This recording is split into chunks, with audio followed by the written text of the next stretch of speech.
Hey everybody! In this video for my Soldiers of Stargrave series, I'll be discussing both the Codebreaker and the Casecracker.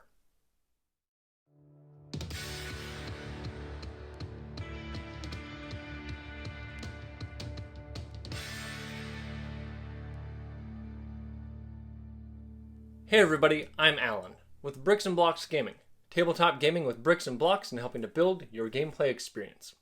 This video will be a little different than the other videos in my Soldier series because I'll be grouping together the Codebreaker and the Casecracker into one video. Since these two soldiers are so similar to each other and fulfill the same general role as their standard soldier versions, I didn't want to make two new videos that essentially said the same things as each other and while also rehashing some of the same information I stated in my Hacker and Chiseler videos. So in this video, I'll be discussing the stats and equipment of Codebreakers and Casecrackers, comparing them to Hackers and Chiselers, and giving some general strategies for hiring loot unlockers. So let's get to the bricks and blocks of Codebreakers and Casecrackers for Stargrave. For their stats, they have a move of 6, fight plus 3, shoot plus 2, armor of 10, will plus 2, and 14 health.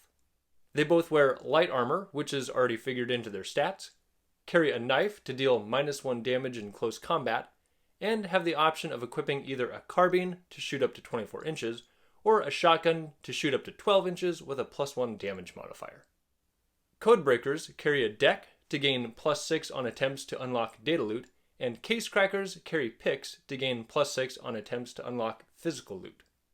Hiring either of these soldiers will cost you 75 credits, and both the Codebreaker and Casecracker are specialist soldiers, so hiring one of them will fill one of your 4 specialist slots.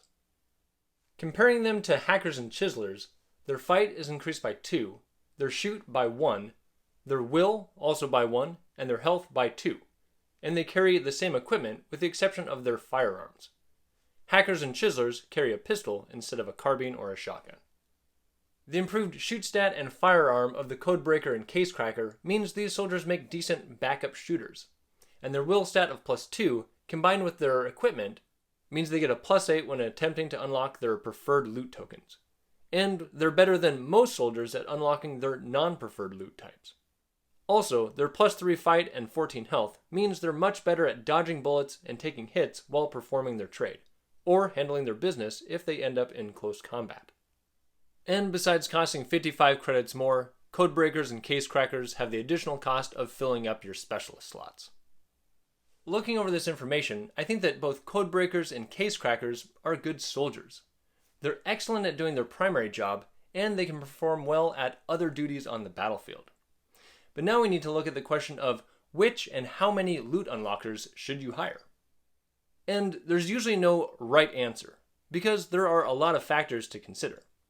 I like the idea of 2 soldiers focused on each loot type, but that limits your combat abilities.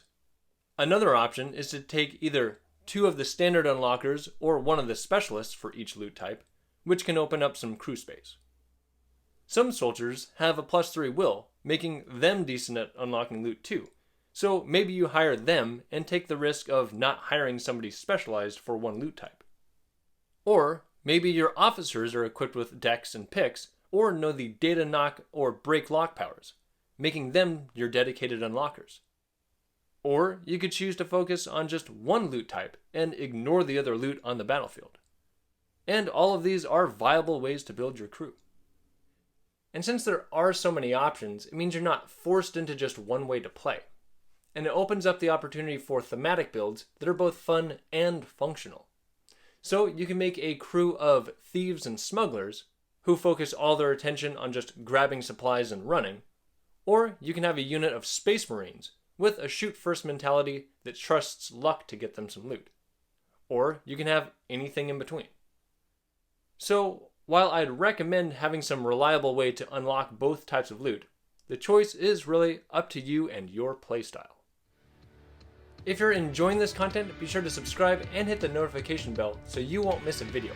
And let me and the community know in the comments below how you prefer to unlock loot in Stargrave. I'm Alan with Bricks and Blocks Gaming. Thanks for watching, and I'll see you on the next video.